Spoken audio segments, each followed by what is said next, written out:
Bismillahirrahmanirrahim. Assalamualaikum warahmatullahi wabarakatuh. Selamat pagi semuanya. Oke. Yang terhormat Bapak Nuridin SSI MPD, Kepala SMA Negeri Sekersana. Yang terhormat Bapak Ibu Wali kelas dan juga pendamping ataupun fasilitator P5 kelas 10 1 sampai dengan 10 9. Bapak Rahmat Hidayat, Sarjana Pertanian dari Balai Pertanian Kecamatan Kersana. Yang saya hormati juga Bu Lilis Butiarti, Sarjana Pertanian dari Balai Pertanian Kecamatan Kersana. Dan juga anak-anak kelas 11 dan 109 yang kami sayangi.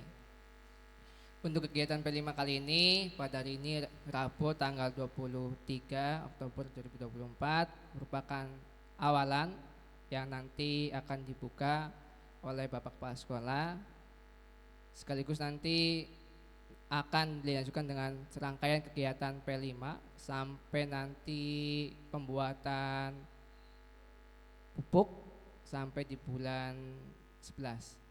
Mungkin kepada Bapak Kepala SMA yang di sana, Bapak Nuridin, saya persilakan untuk pembukaan.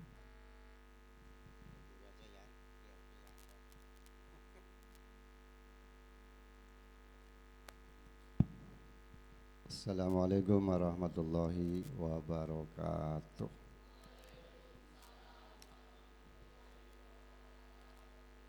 Alhamdulillah binikmatillah la haula wa la quwata illa billah. Asyhadu an la ilaha illallah wa asyhadu anna Muhammad Rasulullah. Allahumma salli ala sayyidina Muhammadin wa ala alihi wa sahbihi ajmain. Amma ba'd. Yang saya hormati Bapak Rahmat Hidayat, Sarjana Pertanian, dan Ibu Lilis Budiarti, Sarjana Pertanian dari Balai Pertanian Kecamatan Kersana. Yang saya hormati Bapak Ibu fasilitator pendamping P5 kelas 10 sampai kelas 9. Yang saya cintai anak-anakku kelas 10. Kelas 10 ya? Ya, soalnya wajahnya masih kelihatan SMP-nya. Pertama, kita bersyukur kepada Allah Ta'ala. Itu adalah kalimat yang paling indah buat kita sekalian. Mudah-mudahan syukur kita diterima oleh Allah Ta'ala. Selanjutnya, salawat dan salam semoga Allah curahkan kepada Nabi Sallallahu Alaihi Wasallam. Mudah-mudahan kita dicatat oleh Allah sebagai umatnya, amin ya rabbal alamin. Anak-anakku yang saya cintai, pada hari ini kalian akan mendapatkan satu pengetahuan baru buat kalian ya, tentang budidaya menggunakan polybag, media polybag ya. Jadi pengetahuan ini sangat penting ya. Oleh karena itu perlu kalian ikuti dengan cara sesama ya. Mengapa penting? Karena kalian ke depan meskipun nanti ya mungkin tidak kuliah sebagaimana Bapak dan Ibu narasumber di depan ya, kalian bisa melakukan sendiri, yakni budidaya tanaman ataupun sayur dengan media polybag. Bahkan bisa menjadi pengusaha kalau mau ya Pak, bisa menjadi pengusaha. Terlebih ya, sekarang lahan pertanian semakin menyempit. Mohon maaf, dulu kakek nenek saya punya tanah mungkin nyampe 200 hektar Pak. Sampai di saya cuma 1 hektar. Sebagian habis oleh proyek Cisanggaru supaya tidak tergerus sehingga sungai itu diluruskan. Nggak tahu sekian hektar habis. Kemudian juga dibagi-bagi sampai ke saya tinggal 1 hektar. Artinya apa? Itu adalah satu bukti bahwa lahan pertanian ini sangat terbatas. Sekarang orang nanam padi ya agak susah juga, karena yang dulunya sawah sekarang menjadi perumahan. PT di Losari itu sebelah kanan kiri SMA Losari itu sudah berdiri sekian PT. Ya, ada 1, 2, 3, 4. 2 belum operasional. Kalau itu operasional ya luar biasa. Nah, saya harapkan satu di antara kalian, nggak usah banyak-banyak, bisa meneruskan apa yang pada hari ini nanti akan disampaikan oleh Bapak Ibu narasumber. Ya. Mengapa? Di samping ya mencari pekerjaan itu susah. Ya. Sekarang kalau lulus SMA itu larinya ke pabrik semua, Pak. Kalau ke pabrik itu jam 6 berangkat, jam 6 pulang. Dapatnya cuma 2,1 juta UMR. Sangat kurang. Jauh dari kata cukup. Nah, oleh karena itu silakan ikuti kegiatan ini dan kalian bisa mengadakan praktek sendiri di rumah ya. Sekolah juga nanti menyiapkan ya bahannya sedikit sehingga kalian bisa mencoba di sekolah. Saya kira itu yang dapat saya sampaikan. Terima kasih atas segala perhatiannya. Dengan mengucapkan Bismillahirrahmanirrahim, kegiatan ini dinyatakan dibuka.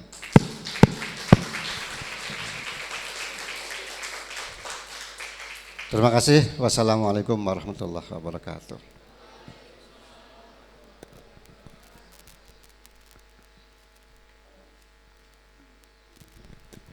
Terima kasih Bapak atas sambutan dan juga sekaligus membuka kegiatan ini.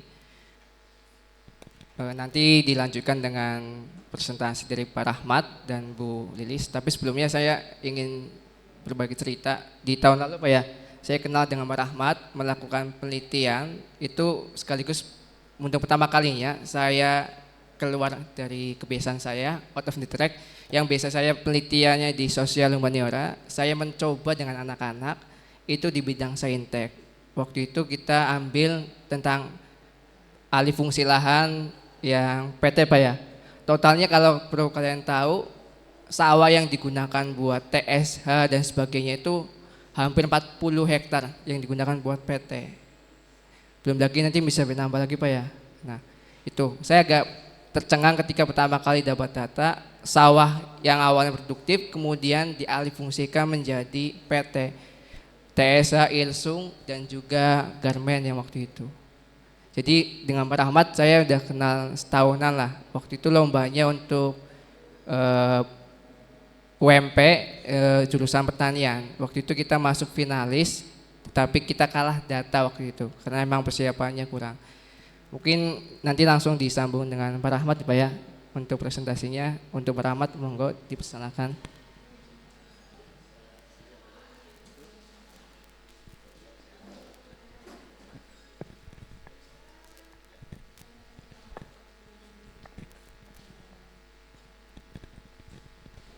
Bismillahirrahmanirrahim. Assalamualaikum warahmatullahi wabarakatuh. Bismillahirrahmanirrahim. La wala wala quwata illa billahil aliyil azim. Amma ba'du. Yang saya hormati Bapak Kepala Sekolah SMAN 1 Kersana. Kemudian yang saya hormati Bapak Ibu guru pendamping kegiatan kegiatan kurikulum P5 ya. Kemudian yang saya hormati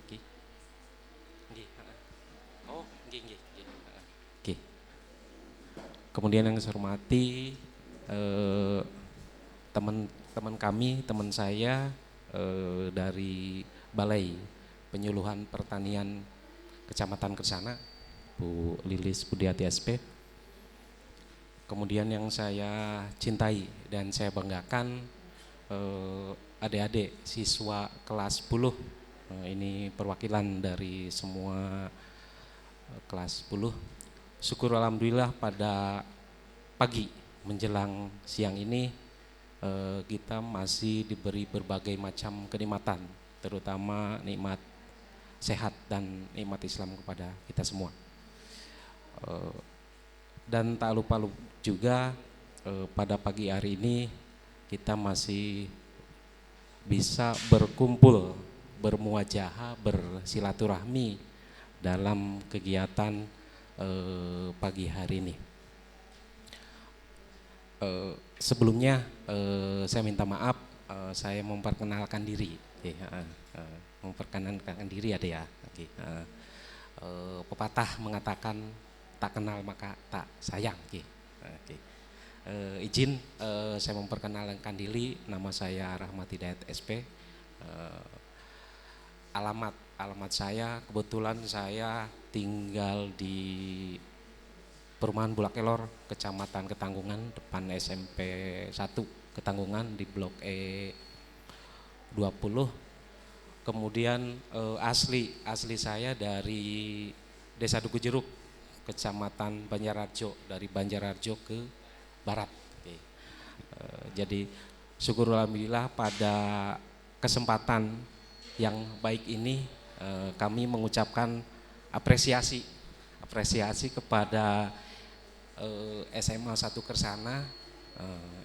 Kersana, dan alhamdulillah baru kali ini Bapak Ibu kami diundang untuk mengisi materi dalam kegiatan pada hari ini. Mudah-mudahan ke depan kita bisa bersinergi bersama kami. Mohon izin juga kami penyuluh pertanian Kecamatan Kersana yang beralamat di Jalan Raya Kersana Tanjung, dari lampu merah Kersana itu ke arah utara kurang lebih 2 kilometer. Monggo bapak-bapak atau ibu guru yang istilahnya kami persilahkan, dan adik-adik juga siapa tahu pas ada waktu kemudian lewat ke kantor kami mau bersilaturahmi ke kantor kami persilahkan. Oke. Saya justru terharu tadi dari ini ya, apa bahasanya Pak Kepsek itu. Jadi khususnya jadi dalam 5 tahun terakhir ini, jadi lahan pertanian itu semakin sempit, semakin banyak alih fungsi lahan. Di data kami untuk Kecamatan Kersana aja sudah hampir 100 hektar lebih, baik dipergunakan untuk pabrik ataupun perumahan. Jadi sudah banyak alih fungsi lahan. Sementara program dari pemerintah ini lagi digenjot ketahanan pangan. Ketahanan pangan. Ya mudah-mudahan dari 1 atau 2 atau 3 adik-adik kelas 10 ini, harapan kami bisa melanjutkan perjuangan kami, khususnya kami di Dinas Pertanian. Kemudian kami informasikan juga di Kementerian Pertanian itu kami itu ada kuliah gratis, Pak, kuliah gratis di Polbangtan Yoma, itu kuliah gratis dibiayai dari Kementerian Pertanian.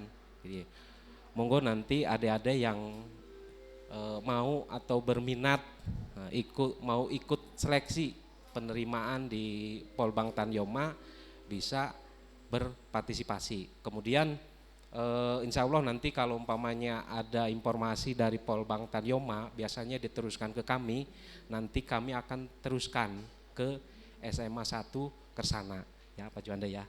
Kemudian di kami juga di Kementerian Pertanian ada program magang ke Jepang dan Taiwan. Program magang ke Jepang dan Taiwan, khusus bidang pertanian. Syaratnya SMA atau SMK sederajat. Kemudian sebelum magang ke Jepang atau ke Taiwan, nanti adik-adik akan dibekali pendidikan bahasa di balai pelatihan. Khusus di Kementerian Pertanian itu ada di beberapa tempat. Di Jawa Baratnya di Bandung, kemudian di ketindannya itu di Jawa Timur. Jadi monggo nanti apabila adik-adik setelah lulus SMA kemudian berminat mau langsung bekerja ataupun melanjutkan kuliah yang berminat ke jurusan pertanian, kemudian adik-adik istilahnya berprestasi, kemudian tidak perlu mengeluarkan biaya, monggo nanti berkompetensi mendaftar di Polbangtan Yoma. Insya Allah nanti kami dari Balai Penyuluh Pertanian Kecamatan Kersana melalui Dinas Pertanian nanti kami bantu rekomendasi siswa, Pak. Ada biasanya dari Dinas Pertanian akan membantu merekomendasikan adik-adik yang mau mengikuti seleksi untuk melanjutkan ke perguruan tinggi Polbangtan Yoma. Dan apabila adik-adik setelah lulus SMA mau langsung bekerja pun, kami dari Kementerian Pertanian juga membuka peluang magang ke Jepang dan Taiwan. Kalau istilah Jepang itu bukan TKI ya, jadi istilahnya magang. Nanti di sana langsung ditempatkan di bapak angkat biasanya kan gitu. Itu nanti dikontrak selama 3 tahun. Tuh. Itu saja mungkin informasi dari kami. Kemudian untuk selanjutnya pada hari ini juga kami diamanati untuk memberikan wawasan sekaligus mengajak kepada adik-adik untuk berbudidaya tanaman, khususnya kemarin sudah banyak bercerita dengan Pak Juanda, rencana ke depan rencananya untuk menanam sayuran. Jadi terus terang, jadi kondisi tanah di khususnya Kecamatan Kersana ini sudah mengalami tanah di kita itu sudah mengalami sakit ya, kalau orang bilang itu sakit, pengaruh dari penggunaan pupuk kimia yang berlebihan. Olehnya itu kami dari Dinas Pertanian mengajak kepada seluruh petani dan keluarganya dan penerus terutama ini adik-adik yang memang perjalanannya masih panjang. Tadi sudah disampaikan sama kepala sekolah ya, siapa tahu dari 1, 2 atau 3 orang yang mau melanjutkan ke istilahnya usaha pertanian, monggo nanti kami support. Kemudian untuk selanjutnya, jadi terkait dengan budidaya, jadi budidaya itu ada istilahnya tempat tumbuh tanaman. Tempat tumbuh tanaman itu bisa di tanah atau dengan di media lain. Jadi untuk lebih spesifiknya pada kesempatan ini kita lebih ke budidaya dengan media polybag. polybag. Kemudian untuk sebelum ke budidaya polybag, minta maaf adik-adik yang hadir di sini. Ini minta maaf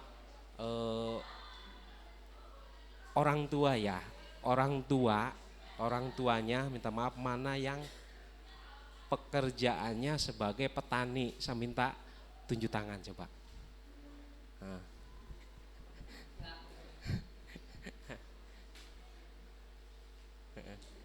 Coba Dedek, yang pekerjaannya nggak apa-apa, jangan malu-malu. Wong saya aja bapaknya petani, orang tua saya petani. Jangan malu-malu, jangan malu. Saya pengen kenal aja sebetulnya. Jangan malu-malu, jangan malu-malu. Mana coba yang orang tuanya sebagai petani? Berarti yang lainnya ini orang tuanya pengusaha semua ya Dek. Jadi harapan kami jangan putus asa, sama. Saya juga orang tuanya petani semua, bapak ibu saya petani. Jadi saya melanjutkan perjuangan orang tua. Baik adik-adik sekalian, sebelum ke media tanam, istilahnya sebelum ke media tanam, jadi nanti kita lebih spesifik lagi, terutama yang kita akan bareng-bareng sama-sama pelajari media tanam menggunakan polybag. Polybag. Kemudian sebelumnya adik-adik sekalian, ada nggak ya sih yang sudah pernah dengar kompos? Pernah dengar nggak deh? Kompos pernah dengar nggak? Kompos pernah dengar nggak deh? Kompos deh. Hah? Pernah dengar nggak kompos? Pernah, benar pernah.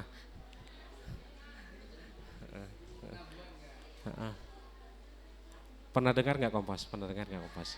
Pernah. Pernah dengar kompos? Jadi kalau pernah dengar kompos, nah nanti sudah ada yang bisa bikin kompos belum adik-adik? Benar. Sudah pernah lihat belum? Sudah pernah lihat? Belum ya? Pernah lihat kompos? Apalagi pegang ya? Lihat aja belum ya?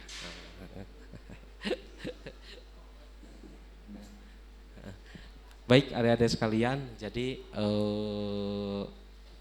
saya lanjutkan ke Mak.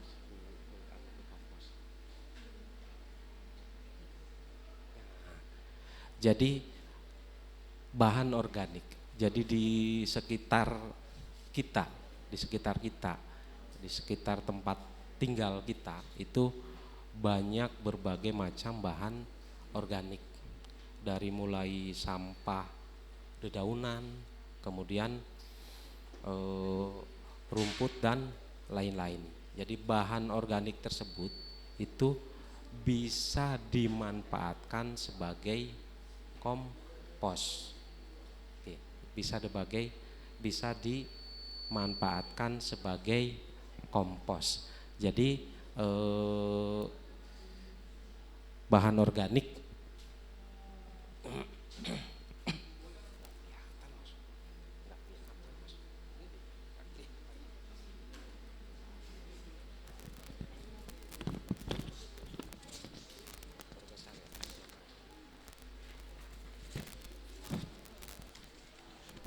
jadi pengertian dari bahan organik, salah satu usaha kembali menyuburkan lahan sawah ataupun media tanam dan meningkatkan produktivitas, mengurangi pemakaian pupuk kimia dan menambah pemakaian pupuk organik.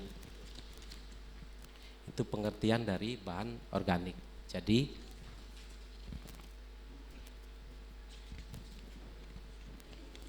adik-adik sekalian bisa memanfaatkan bahan organik yang ada di sekitar rumah untuk dijadikan sebagai kompos media tanam. tanam ya. Jadi manfaat dari bahan organik yang pertama itu meningkatkan produktivitas pertanian, kemudian yang kedua mengkonsentrasi unsur hara, kemudian yang ketiga mengurangi pencemaran lingkungan, kemudian yang keempat yaitu meningkatkan kualitas lahan secara berkelanjutan. Jadi selama ini dengan banyaknya pupuk kimia, pemberian pupuk kimia yang berlebihan pada tanah atau media tanam yang lainnya menyebabkan tanah tersebut menjadi tidak subur lagi. Nah, untuk menyuburkan kembali tanah yang kurang subur tersebut, ya harapannya harus ada pemberian bahan organik ataupun kompos pada tanah ataupun media tanam, Pak. Oke.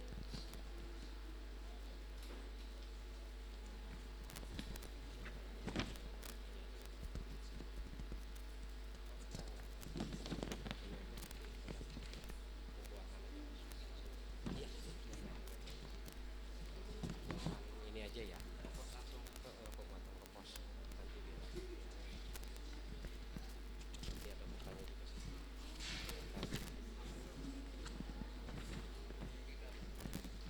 Iya, iya.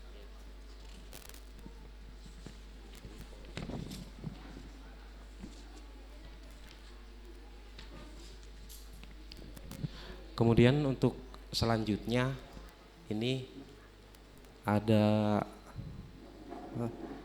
tahapan pembuatan pupuk organik. Oke.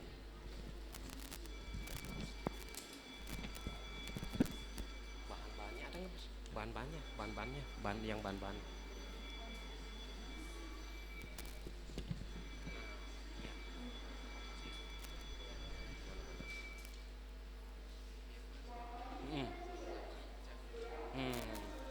Kemudian untuk bahan-bahan pembuatan kompos, yang pertama itu kotoran hewan, baik kotoran kambing maupun kotoran sapi.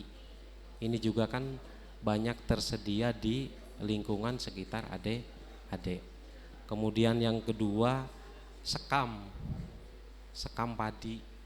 padi yang ada biasa di resmil ya, biasa di resmil. Kemudian yang ketiga itu bisa tempurung kelapa yang sudah tidak dimanfaatkan, daripada dibuang itu bisa dibikin untuk bahan pupuk organik. Kemudian bisa juga daun, kemudian yang ada di sekitar rumah adik-adik itu bisa dimanfaatkan untuk bahan sebagai pupuk organik. Kemudian bisa juga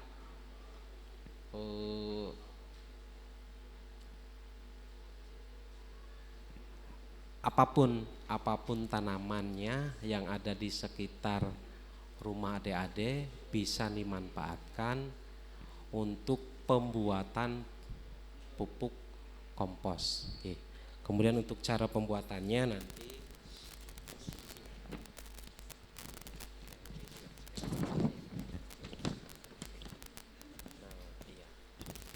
kemudian yang untuk tahapannya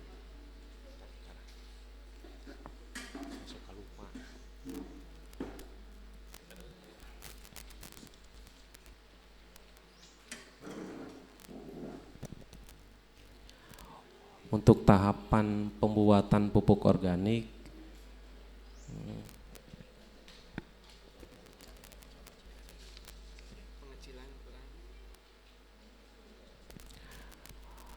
Kalau seandainya bahan untuk pupuk organik itu kondisi bahannya panjang kayak bekas panen jerami, itu sebaiknya dikecilkan atau dicacah. Kenapa harus dicacah atau dikecilkan? Biar cepat lapuk pada saat proses pengomposan. Kemudian untuk selanjutnya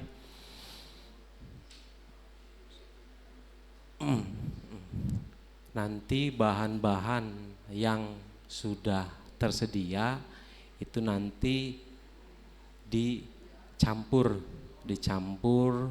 jadi satu, diaduk. Kemudian nanti setelah itu penyusunan minta maaf.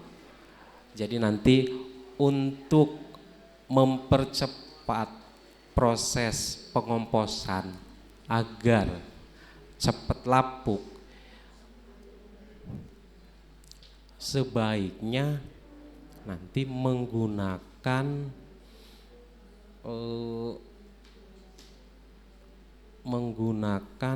EM4 itu mikroba untuk mempercepat proses pengomposan.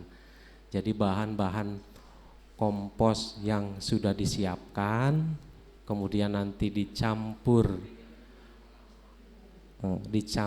jadi satu, kemudian secara perlahan nanti penumpukannya diatur per 30 cm.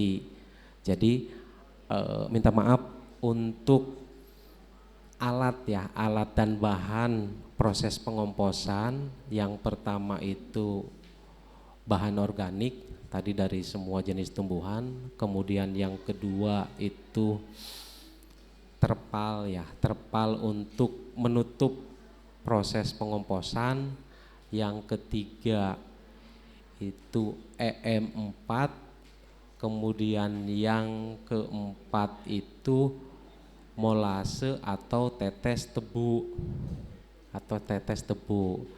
Kemudian untuk cara proses pengomposannya, yang pertama bahan organik dicampur menjadi satu, kemudian nanti diletakkan di terpal yang sudah disiapkan, kemudian bahan organik tersebut nanti ditumpuk secara berlapis. Lapisan ketebalan lapisan yang pertama itu sekitar 20 sampai 30 cm, kemudian nanti disiram air dicampur dengan EM4 dan molase secara rata dalam kondisi lembab, jangan juga terlalu basah. Kemudian untuk selanjutnya tumpukan yang kedua dan seterusnya, kurang lebih maksimal setinggi 80 cm ataupun 1 meter gitu. Jadi setiap 30 cm nanti tumpukan bahan organik tersebut disiram menggunakan campuran EM4, molase dan air. Kemudian untuk campuran air, EM4 dan molase itu 10 liter air, EM4-nya itu sekitar 50 ml, kemudian molase atau tetes tebunya sekitar setengah liter. Nah, untuk selanjutnya nanti setelah semua disiram air yang campuran E4 dan molase rata, kemudian nanti ditutup rapat kedap udara menggunakan terpal. Per 3 hari sebaiknya dibalik. Per 3 hari sebaiknya dibalik. Kenapa harus per 3 hari dibalik? Agar proses pengomposan cepat dan cepat juga lapuknya, kan gitu. Oke. Nah, proses pengomposan itu biasanya dari bahan organik sampai menjadi kompos itu sekitar 10 sampai 14 hari, 2 minggu. Jadi nanti per 3 hari itu dibalik, kemudian dibalik dicampur rata, kemudian setelah 10 sampai 14 hari nanti dibuka, dicek. Ketika tumpukan tersebut bau agak kayak amoniak ya, kayak amoniak itu ya, kayak amoniak itu nanti bisa dikatakan kompos tersebut sudah jadi, sudah jadi kompos. Kemudian untuk selanjutnya, kalau kompos sudah jadi itu bisa digunakan sebagai media tanam. Nah, media tanam untuk di polybag sebaiknya ya campuran tanah, kompos tadi yang sudah jadi, kemudian sekam itu 1:1. Katakanlah kompos 10 kilo, sekam 10 kilo, dan tanah 10 kilo. Oke, itu nanti bisa bagus media tanamnya untuk tanaman yang akan ditanam gitu. Kemudian untuk selanjutnya nanti berikutnya, biar adik-adik ini langsung paham, sebetulnya lebih bagus langsung praktek ya Dek, bisa langsung praktek. Jadi kalau teori kadang-kadang suka lupa kan itu. Alangkah baiknya nanti pertemuan yang akan datang nanti ini akan dibagi kelompok ya. Nah, nanti sama Bapak Ibu guru kan sudah dibagi kelompok. Kemudian nanti pertemuan berikutnya kita langsung praktek di lapangan biar langsung hafal, langsung paham ya deh ya. Kalau teori kan biasanya lupa gitu. Nah, jadi alangkah baiknya nanti untuk pertemuan selanjutnya kita langsung praktek di lapangan. Nanti setelah kita praktek bikin kompos, rencananya nanti kita mau bikin media tanam di polybag, atau kalau umpamanya adek di rumah mempunyai barang-barang bekas bisa dibawa, itu bisa dijadikan sebagai media tanam. Ada yang lagi unik lagi, ada bekas rinso yang 1 kilo atau 1,5 kilo, itu bisa juga dimanfaatkan sebagai tempat media tanam kayak polybag lah kayak gitu. Nanti dibalik, tapi dibalik yang aluminiumnya berarti di luar, yang putihnya ya. Nanti kita coba ya media tanam selain menggunakan polybag bisa menggunakan bekas rinso dan barang-barang yang lainnya. Kemudian nanti setelah kita persiapan media tanam, kita juga nanti akan belajar cara menyemai tanaman, kemudian nanti setelah tanaman tersebut tumbuh nanti kita juga akan belajar cara pemeliharaan tanaman. Jadi dari mulai persiapan media tanam, kompos, persemaian, pemeliharaan sampai panen. Dan rencananya ini masih dari Pak Juanda, nanti di bulan 1 ya Pak, bulan 1 tahun 2025 ini mau mengadakan pameran hasil karya dari adik-adik. Jadi harapan kami adik harus belajar bersungguh-sungguh agar nanti pada saat bulan 1 nanti tahun 2025 ini hasil karya adik-adik bisa dipamerkan. Oke, bisa dipamerkan, kemudian nanti kalau umpamanya adik-adik sudah bisa, kemudian sudah pinter, bisa dikembangkan di rumah masing-masing. Ya, bisa di rumah masing-masing dikembangkan. Nah, dan nanti di bulan 1 juga nanti mau ada pameran plus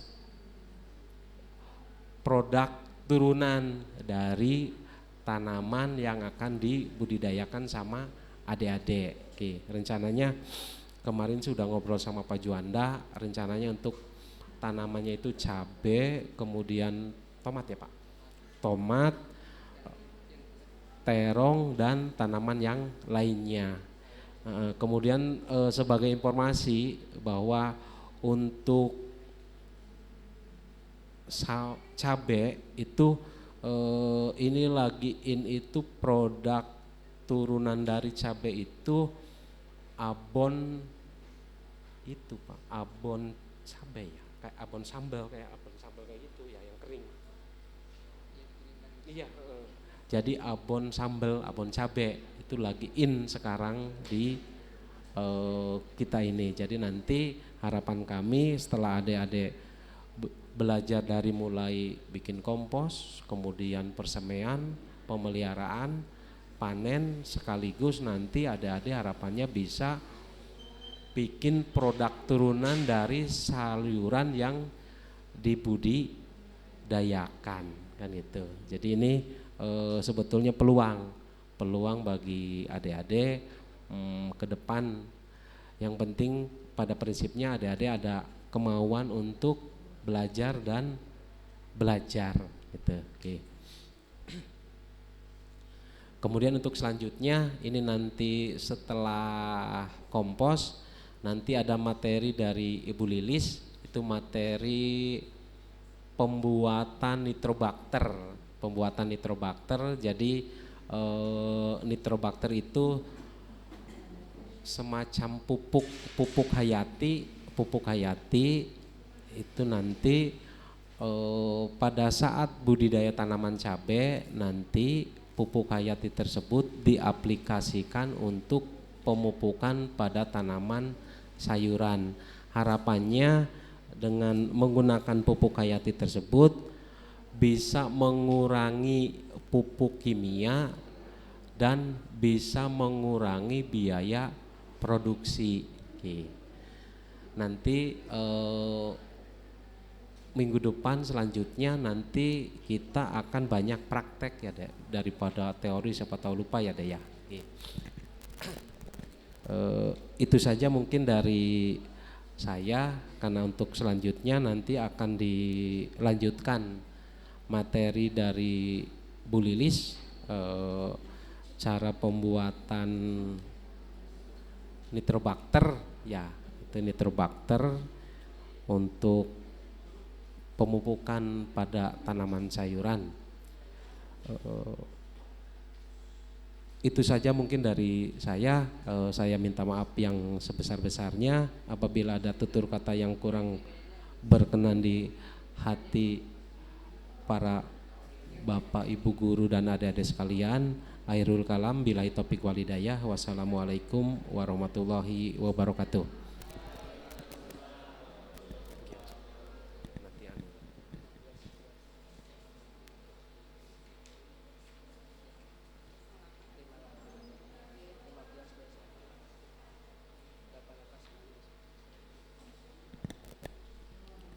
Oke, nanti diselanjutkan oleh Bu Lilis.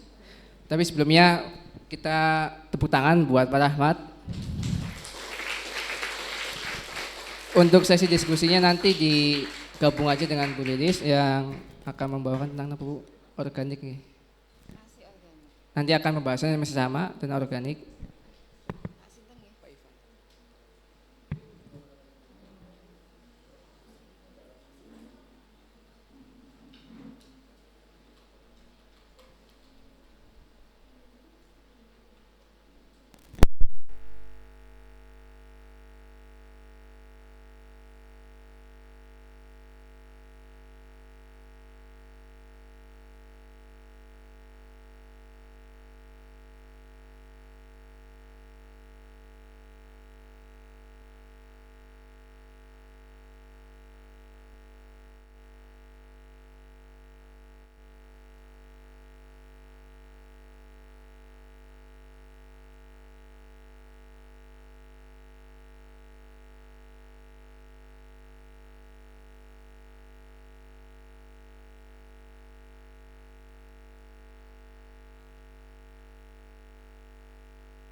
Tes.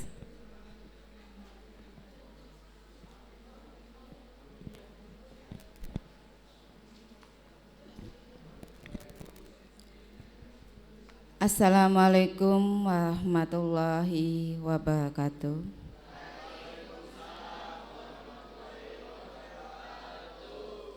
Kepada yang terhormat Bapak Kepala Sekolah SMA Negeri 1 Kesana, kepada yang terhormat staf guru beserta jajarannya, kepada yang saya hormati juga pimpinan kami Bapak Ahmad Hidayat dari BPP Kecamatan Kesana, dan yang saya banggakan anak-anakku semua kelas 10 nggih.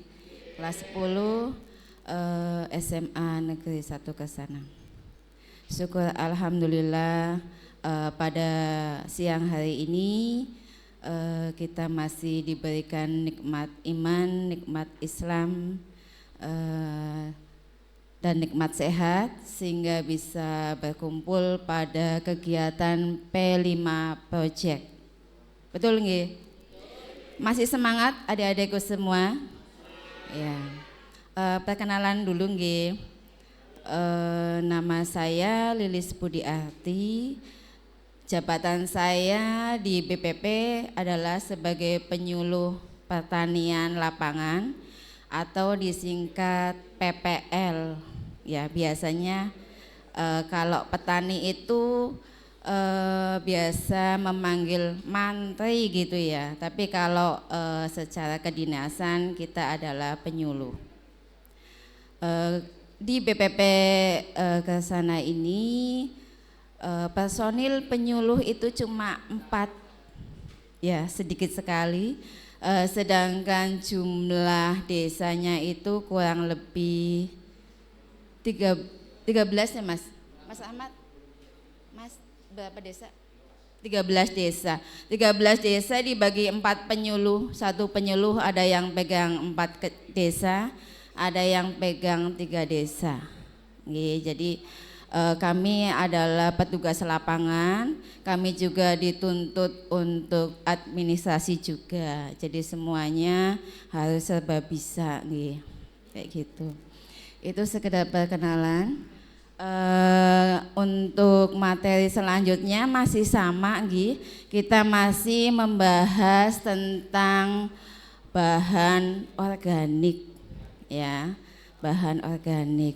Jadi tadi yang disampaikan oleh Pak Ahmad itu jenisnya pupuk kompos yang berupa padat, ya. Sedangkan yang akan saya sampaikan adalah pupuk yang jenisnya atau bentuknya adalah cairan, ya. Nanti kita akan sedikit belajar, kita sama-sama belajar ya. Anak-anakku semuanya di sini, saya juga mengulang kembali materi yang sudah saya siapkan. Sudah seperti yang tadi disampaikan oleh Mas Rahmat bahwa tanah atau lahan pertanian ya di Kabupaten Brebes ini tanahnya itu sudah jenuh sekali. Jenuh dalam artian itu sudah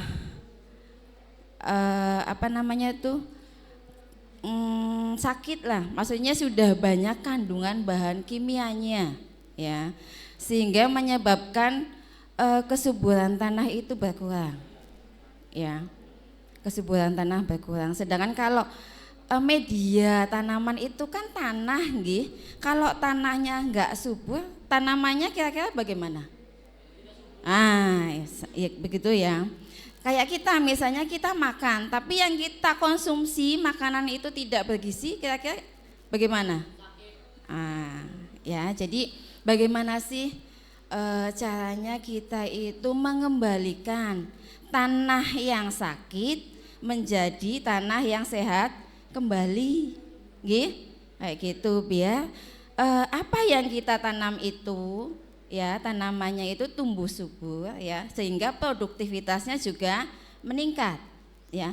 Kalau kita hanya sebatas nanam kemudian produksinya menurun, kan sayang sekali, karena apa yang kita tanam itu kan semuanya butuh modal, ya. Apalagi misalnya ngapunten, petani misalnya sudah lahannya nyewanya mahal, harga pupuknya juga sekarang mahal.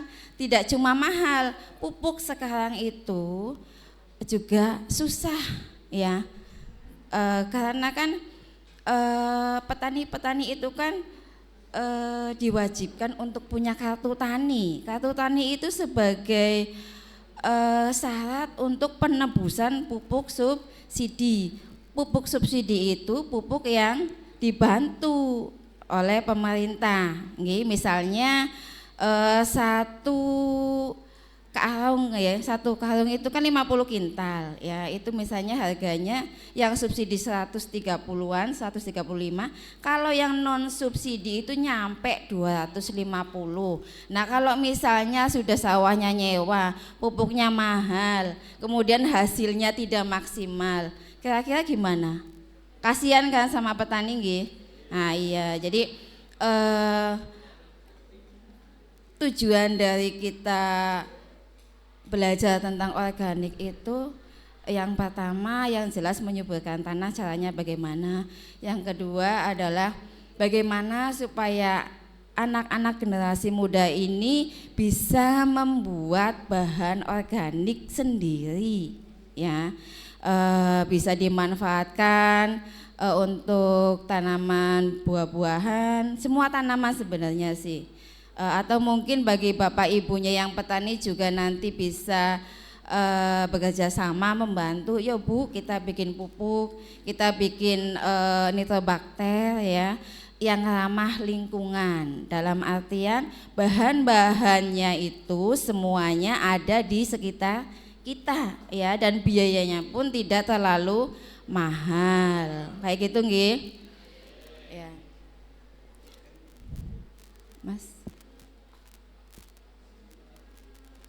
Yang organik ini tuh bakal yang ini jus.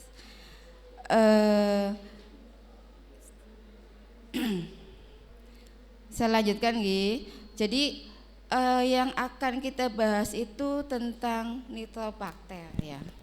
Nitrobakteri itu kan suatu bakteri ya yang mengubah nitrit menjadi nitrat ya. Nah nanti banyak sekali bahan-bahan yang akan kita siapkan ya. Tapi sebelum ke situ saya akan menerangkan sedikit bahwa untuk meningkatkan ya produktivitas tanah ya, meningkatkan produktivitas tanah itu ada beberapa cara ya. Yang pertama yaitu perbaikan lahan ya, perbaikan lahan ini secara fisiknya. Kemudian secara kimiawinya yaitu dengan penambahan bahan-bahan mineral. Yang ketiga yaitu dengan cara biologi ya. Yang perbaikan lahan ini yang sudah saya jelaskan tadi bahwa kita maksimalkan penggunaan bahan organiknya ya. Karena penggunaan bahan organik ini sangat penting ya.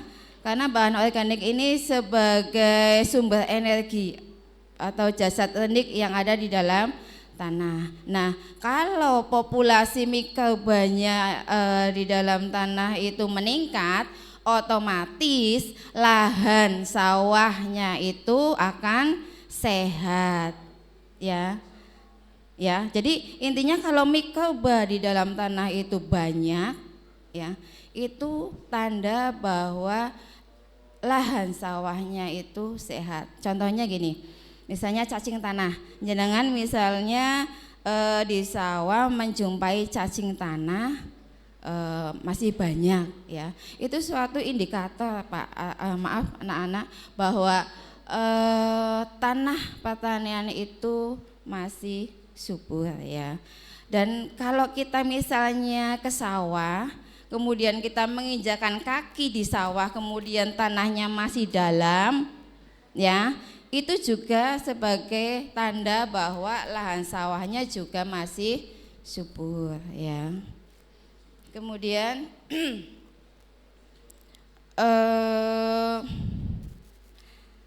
kalau mikrobanya banyak, otomatis keseimbangan ekosistem di dalam tanahnya juga akan selalu terjaga, ya.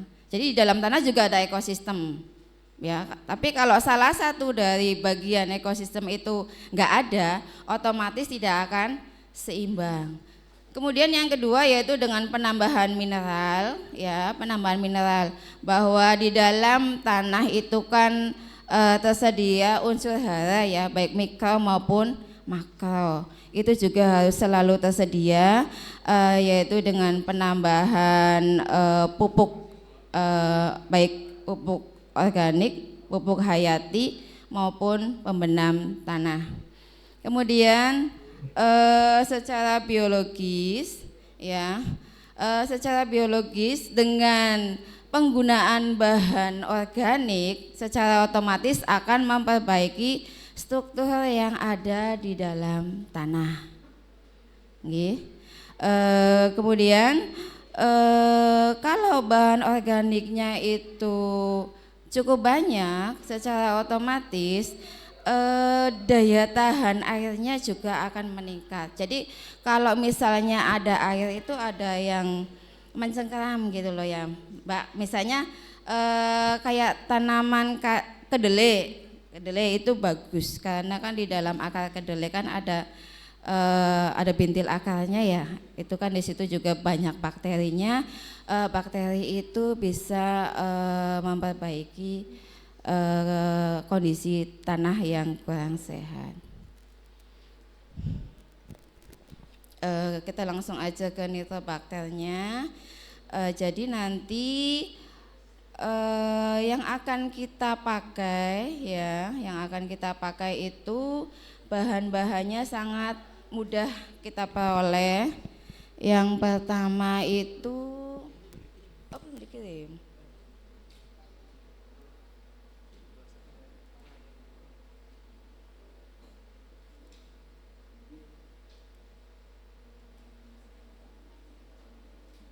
Ini belum ya?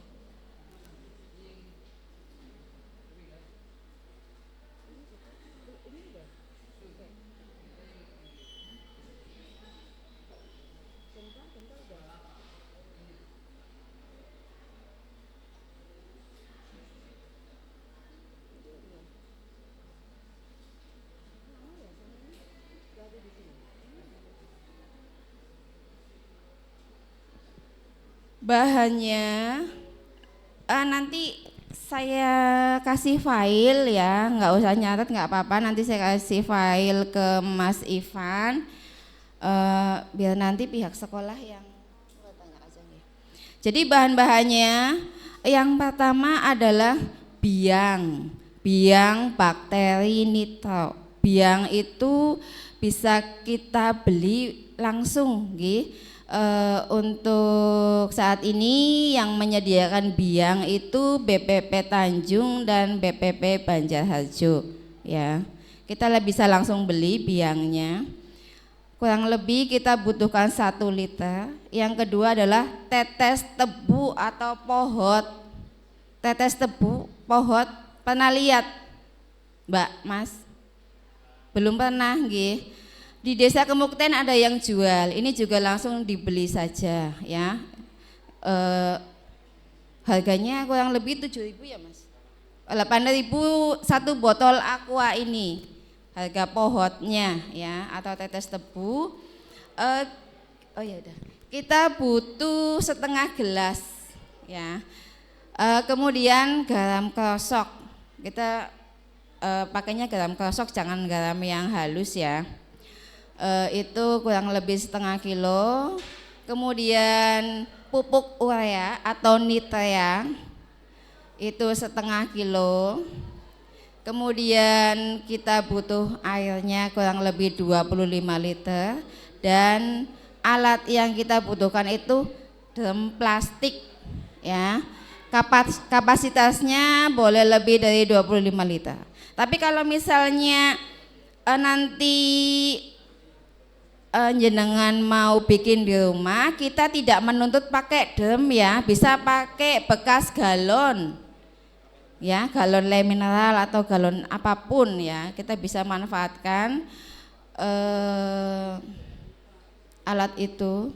Kemudian cara pembuatannya gampang sekali ya. Jadi semua bahan itu kita campurkan gitu. Tetes tebu, kemudian garam krosoknya, urea atau nitrea, monggo pilih salah satu. Kalau mau bagus itu nitrea ya, lebih bagus nanti hasilnya. Kemudian air dalam 1 ember ya, dimasukkan semuanya. Kemudian nanti kita campur, kita aduk tapi berlawanan arah dengan arah jarum jam. nggih. Jangan sampai searah ya. Berlawanan. Kemudian kalau sudah tercampur semua ya rata, baru kita masukkan biangnya. Ya, kita masukkan biangnya. Setelah itu kalau semuanya sudah selesai tercampur merata, kita tutup. Ya, kita tutup. Jadi nanti kalau misalnya pakai galon, galonnya yang ada tutupnya. Oke. Kita tutup, kemudian kita tunggu. Ya, kita tunggu sampai di hari ketujuh. Coba kita buka. Hari ketujuh atau hari ke-10 kita buka ya. Nah, nanti kan akan keluar nih aromanya ya. Kalau nanti keluar aroma yang menyengat atau amoniak ya, kalau bahasa kimianya mungkin amoniak, kalau kita aroma yang menyengat ya Mas. Nah, kalau sudah muncul bau itu, bau yang menyengat, berarti berhasil. Tapi kalau seandainya tidak muncul bau yang menyengat, berarti gagal. Nggih. Gitu. Jadi gampang kan bikinnya. Yang penting bahan-bahannya semuanya komplit. Kemudian cuma diaduk aja tapi berlawanan arah jarum jam. Itu yang perlu dibikin catatan, nggih.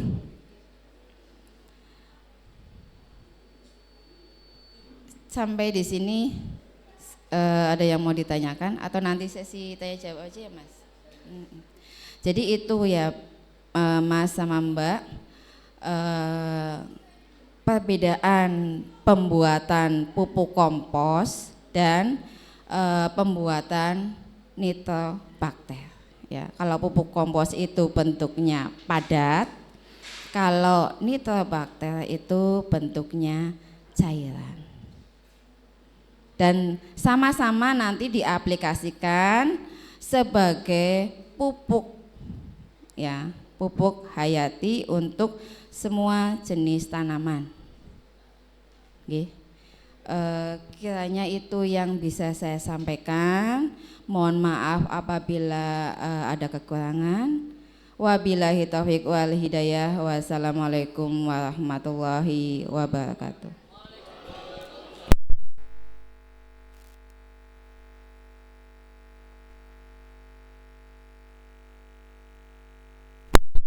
Selanjutnya nanti akan kita buka sesi diskusi, monggo buat Mas atau Mbaknya semua atau mungkin Bapak Ibu pendamping untuk bisa menanyakan yang kiranya belum paham, silakan.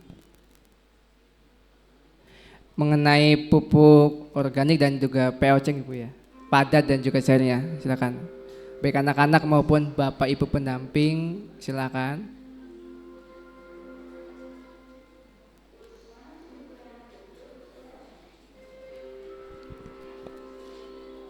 Monggo Bu Nuni.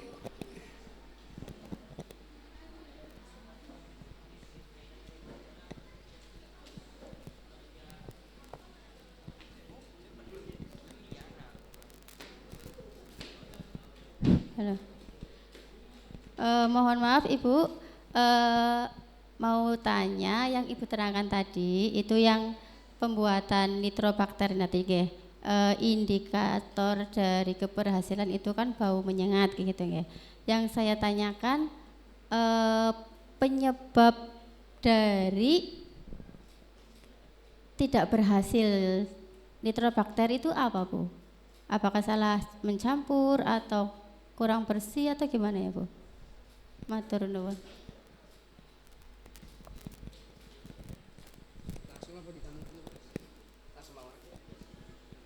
Sekalian aja ya, ini ditabung dulu pertanyaan elektronik. Tadi yang mengenai bagaimana indikator bahwa amoniak itu gagal, itu apa aja? Mungkin yang lain, monggo Bu Ayu.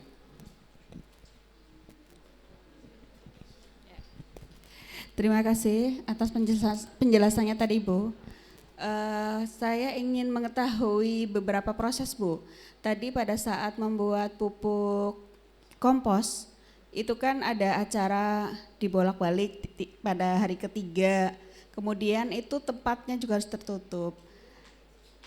Pada saat membuat POC ini, apakah ada proses bolak-balik botol gitu? Apa harus dibuka? Karena saya khawatir, Bu. Saya pernah membuat air dari beras ya, Bu. Pesosen beras itu pakai botol, itu pas berapa hari itu pas dibuka kayak meledak, Bu. Saya sampai kaget. Itu aja yang saya tanyakan, apa harus dibuka sekali-kali atau tetap ditutup selama sekian hari? Terima kasih. Oke, masih ada satu lagi ya, monggo dari anak-anak yang pada Yakum. Ini anak-anak ada yang tanya.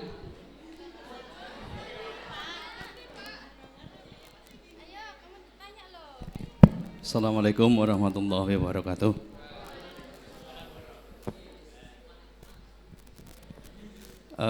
Tadi disampaikan di awal, Pak, buat pupuk padat atau kompos. Yang kedua berupa pupuk cair ya, Pak ya. Oke. Saya kebetulan juga senang menanam, Pak. Saya ya di sekolah ya dulu juga sering nanam, di rumah juga ada. Cuma yang ingin saya tanyakan, kaitannya dengan pupuk cair tadi yang sudah dibahas Ibu. Lah, saya di rumah juga mengembangkan jakaba, Pak. Mungkin anak belum tahu yang namanya jakaba. Ya, saya pun bibitnya itu juga beli online, tapi alhamdulillah sudah berhasil, Pak. Lah, kaitannya dengan tadi pupuk cair, itu bedanya pupuk cair kan biasanya juga disemprot, Pak ya. Nah, kalau jakaba juga dikocor juga sama disemprot. Nah, kira-kira penggunaan yang bagus itu disemprot apa dikocor begitu, Bu? Karena saya terus saja belum berhasil, makanya saya tanya yang sebaiknya seperti apa gitu. Saya kira demikian. Assalamualaikum warahmatullahi wabarakatuh.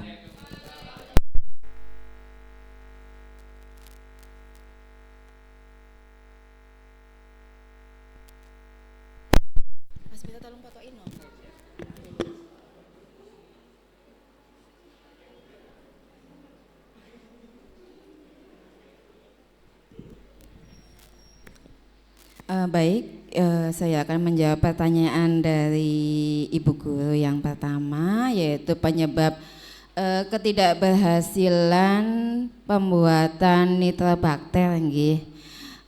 Memang indikatornya kan kalau timbul bau menyengat itu berarti berhasil. Kalau seandainya belum tercium bau, itu bisa dikatakan gagal, Pak. Bu, maaf.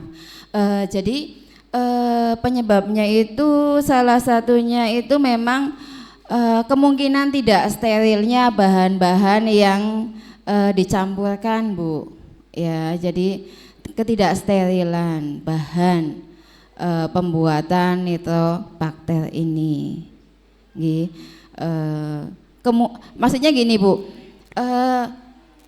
Drum ataupun galon yang akan kita pakai untuk mencampurkan semua bahan itu juga harus steril, Bu. Ya, harus benar-benar steril. Jangan sampai bekas bahan kimia. Ya, harus benar-benar steril. Itu, Bu. Kemudian yang kedua itu pembolak-balikan pembuatan kompos, Kalau untuk yang pupuk organik itu kita tidak usah dibolak-balikan, cukup didiamkan saja. Nah, nanti di hari ke-7 ataupun hari ke-10 rentang waktunya itu boleh mulai dibuka hari ke-7, Bu. Kalau mundur ya sampai hari ke-10 maksimal. Itu memang pertama kali dibuka memang ada gasnya. Memang ada gasnya itu, Bu. Ya, karena itu kan proses fermentasi. ya. Jadi memang ada gasnya, dan kalau bisa pada saat pembukaan itu agak pelan-pelan, jangan langsung gitu ya, soalnya takutnya nanti ada yang keluar kaget, nanti yang jelas kaget terus ada gas yang keluar, takutnya nanti kena area wajah kita kayak gitu. Jadi nggak usah dibolak-balik kalau untuk yang pupuk cair Bu, kecuali yang kompos memang iya ya. Kemudian aplikasi untuk pupuk cair itu bisa dikocor, bisa disemprot Pak. Kalau dikocor itu bagi media yang belum ada tanamannya sama sekali. Tapi kalau sudah ada tanaman, lebih baik itu disemprot. Jangan dikocor. Kira-kira begitu, barangkali nanti Mas Rahmat mau menambahkan.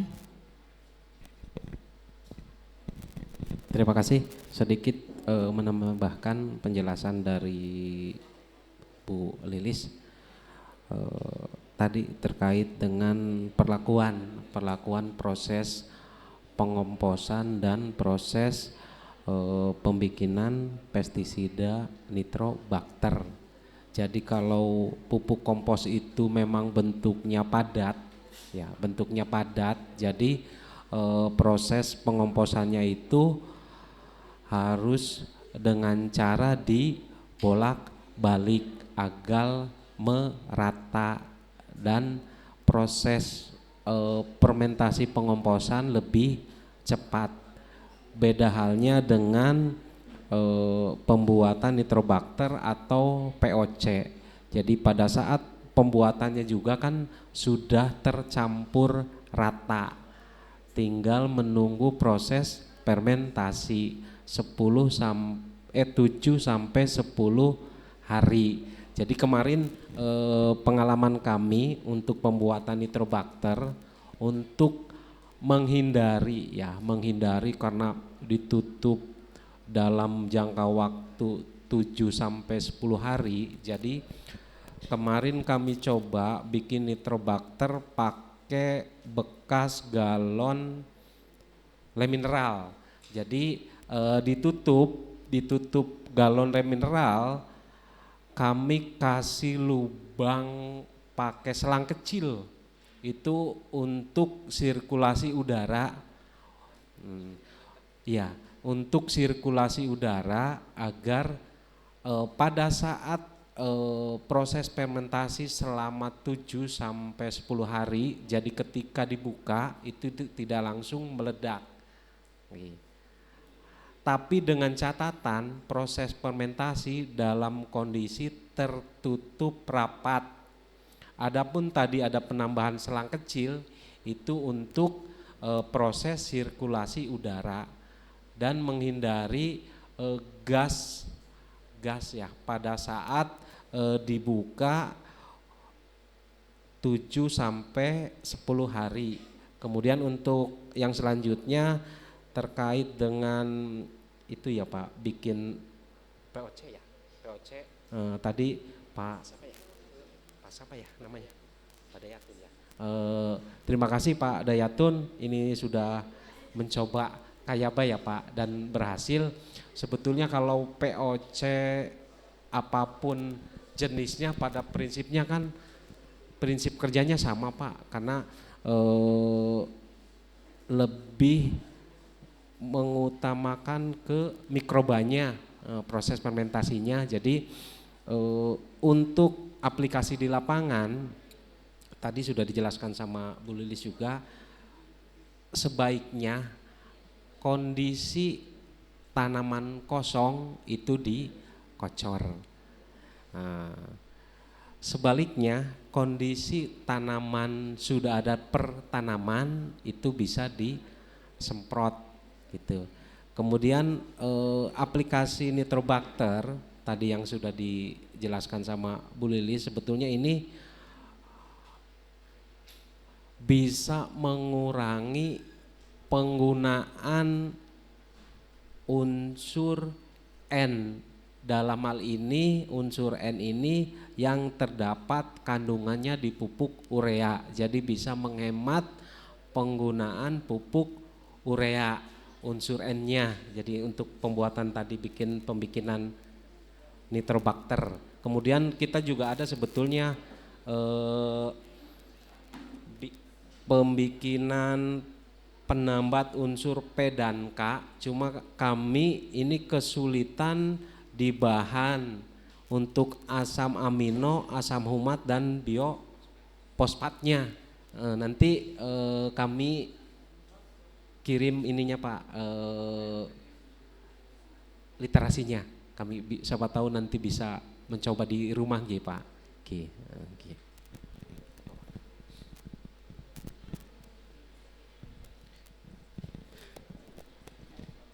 Monggo barangkali ada yang mau tanyakan lagi. Bapak Ibu atau mungkin anak-anak ini belum ada yang tanya. Pojok depan. Setelah ini Faizi ya.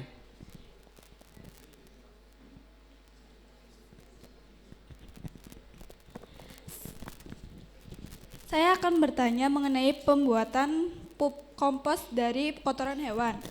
Dalam pembuatan pupuk kotoran hewan atau pembuatan kompos, apakah ada kriterianya? Dan hewan apa saja? Dan kotoran itu baru keluar dari hewannya atau bagaimana? Terima kasih.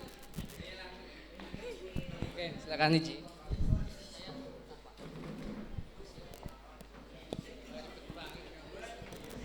Assalamualaikum warahmatullahi wabarakatuh.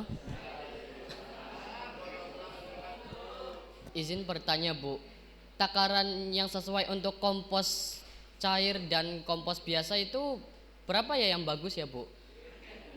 Soalnya saya masih belum paham mengenai takaran untuk kompos.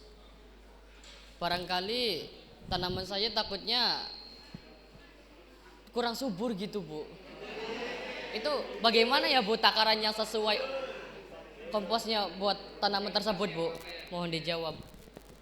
Oke. Satu lagi monggo. Adik-adik. Satu lagi. Yang masih bingung mengenai POC ataupun pupuk padat silakan. Atau mungkin Bapak Ibu pendamping tadi untuk jawabannya masih kurang jelas. Cukup. Oke, mungkin langsung aja ya.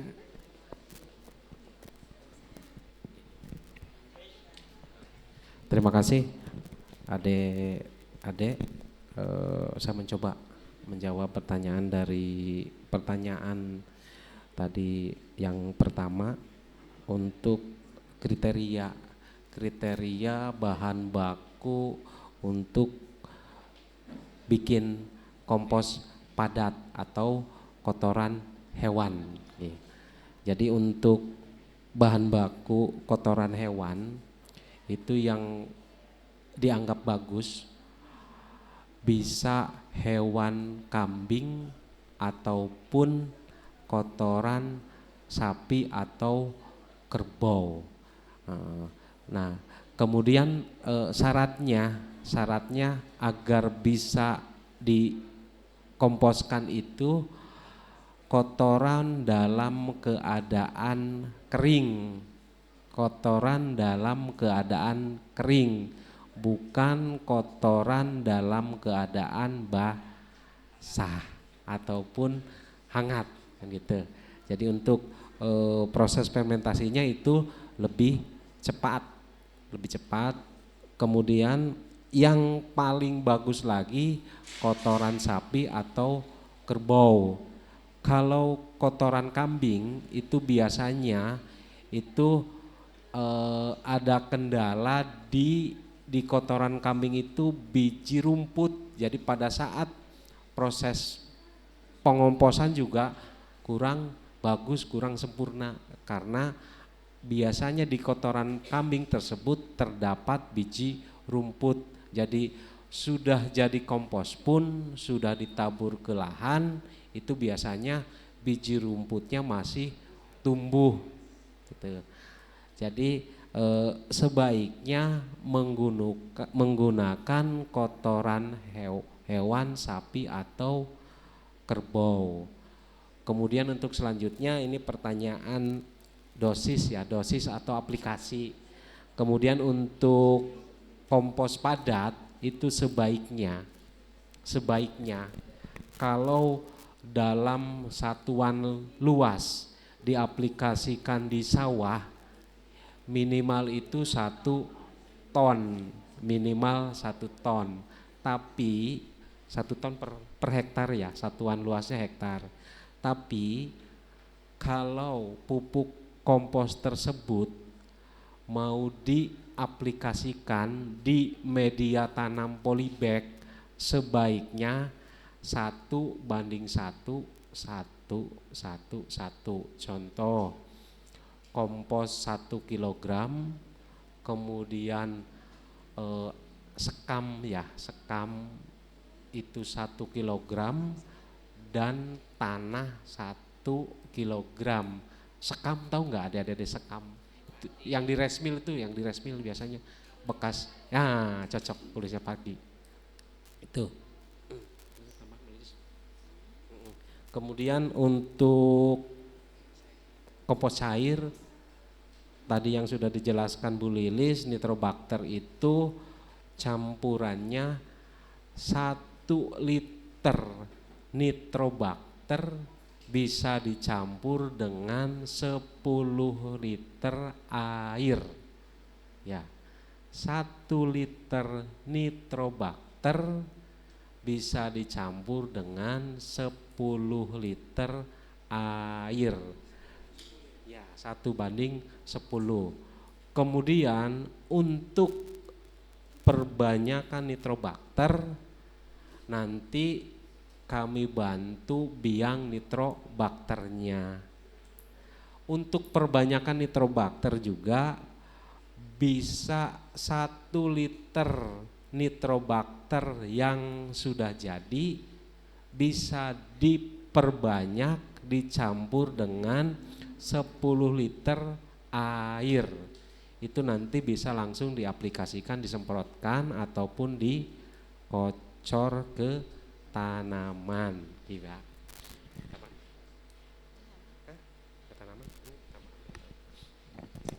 Menambahkan tadi untuk dosisnya ya sudah dijelaskan. Jadi nanti yang akan kita bikin itu biangnya ya. Nanti kita mencampurkan semua bahan tadi. Kalau sudah 7-10 hari dibuka itu biang ya. Jadi biang itu sebelum disemprotkan ke tanaman harus dicampur, jangan langsung ya, kayak gitu. Jangan udah jadi langsung semprotkan semua, nggak boleh. Itu masih biang. Ibarat kata itu bibitnya. Ya, nah nanti untuk proses aplikasinya dicampurkan dengan air tadi ya, 1 liter dicampur 10 liter air, gitu nggih.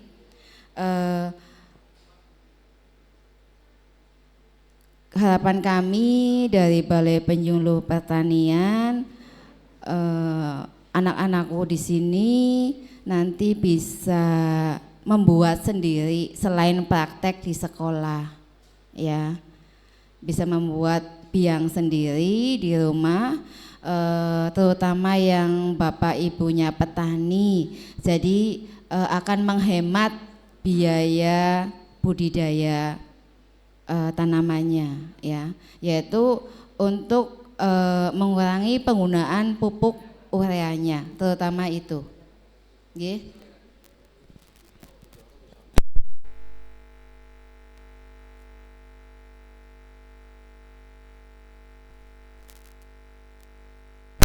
Ayo.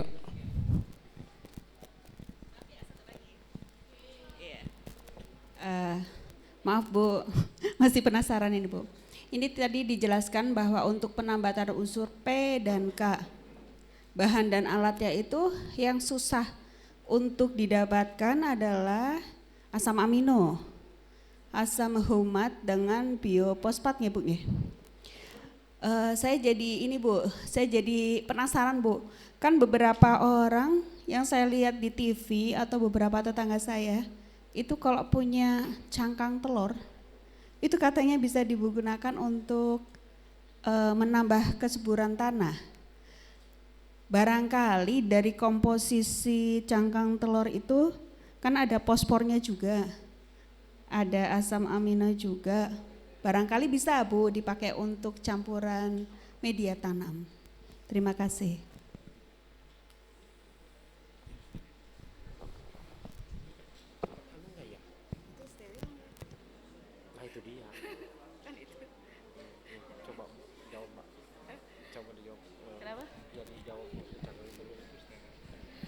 Halo, jadi begini ya Bu, memang cangkang telur itu kan mengandung unsur kalium, nggih. Tapi yang jadi pertanyaan, cangkang telurnya kira-kira steril enggak gitu Bu? Ya, jadi semua yang kita bikin itu harus benar-benar steril. Ya, itu yang jadi pertanyaan, begitu.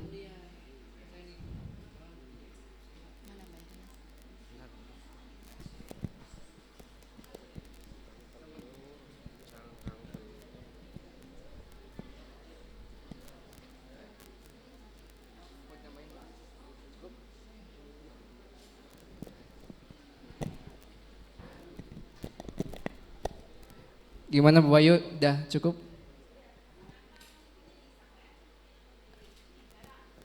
Cangkangnya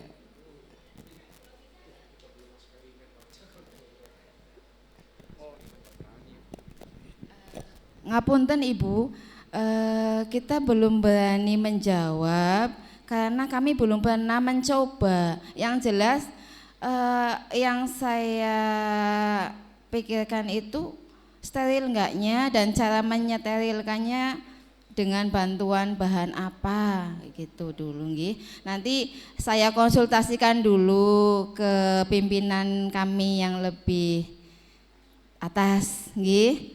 Nanti saya sampaikan kalau sudah ada jawaban dari beliau, insya Allah nanti akan kami sampaikan di pertemuan berikutnya nggih. Oke, untuk sesi diskusi alhamdulillah telah berjalan dan apa yang mungkin tadi Bapak Ibu ataupun anak-anak semua masih belum paham udah terjawab oleh Bapak Ibu pemateri di sini. Untuk nanti untuk filenya bisa di-share nanti Bapak kirim di wali kelas atau pendamping masing-masing. Kemudian tadi Bapak berbincang banyak dengan Pak Rahmat. Sebetulnya di Dinas Pertanian itu banyak beasiswa ya. Nanti mungkin bisa adanya MOU pihak SMA dengan pihak Balai Pertanian Kecamatan Resana ya. Di mana ini beasiswanya langsung tadi Pak ya, dan juga magang Pak ya. Magangnya nanti bisa ke Taiwan ataupun Jepang. Nanti mungkin dari pihak sekolah melalui Wakakesiswaan atau humasnya bisa MOU dengan pihak Balai Pertanian. Kemudian Bapak pribadi punya pengalaman ketika kuliah itu budidaya kelinci, pernah ngembangin kotorannya dari POC itu air kelincinya jadi POC dan juga pup kelincinya kita jadikan pupuk juga. Alhamdulillah waktu itu pupuk itu bisa meningkatkan pertanian, hasil panen waktu itu. Waktu itu Bapak sama kakak tingkat coba eksperimen. Alhamdulillah berhasil ya. Mungkin pertemuan kali ini apa yang telah Bapak Ibu depan dibagikan semoga bisa menjadi pengetahuan, pengalaman dan mungkin yang paling penting yang Bapak masih ingat kalau di pertanian itu ada jargon mengenai petani berdasi ya. Harapannya anak-anak muda ini bisa muncul tumbuh niatan untuk menjadi petani. Ya kenapa? Untuk angka petani muda nih Pak ya. Kayaknya udah jarang banget. Banyak kita jumpai di setiap desa ataupun di pelosok-pelosok lainnya itu kebanyakan usianya udah usia lanjut. Nah, padahal ada jargon mengenai petani berdasi. Ya mungkin ini bisa diniatkan dulu ya untuk anak-anak SMA dengan harapan nantinya dengan luas wilayah atau gemah limpah rojinawinya Indonesia bisa mensukseskan atau bisa kembali swasembada Ya, karena karena lahan kita hijau, masa kita apa-apa serba impor. Ya, untuk mengakhiri kegiatan pada hari ini, kita bersama-sama ucapkan alhamdulillahirobbilalamin. Kurang lebihnya mohon maaf. Wassalamualaikum warahmatullahi wabarakatuh.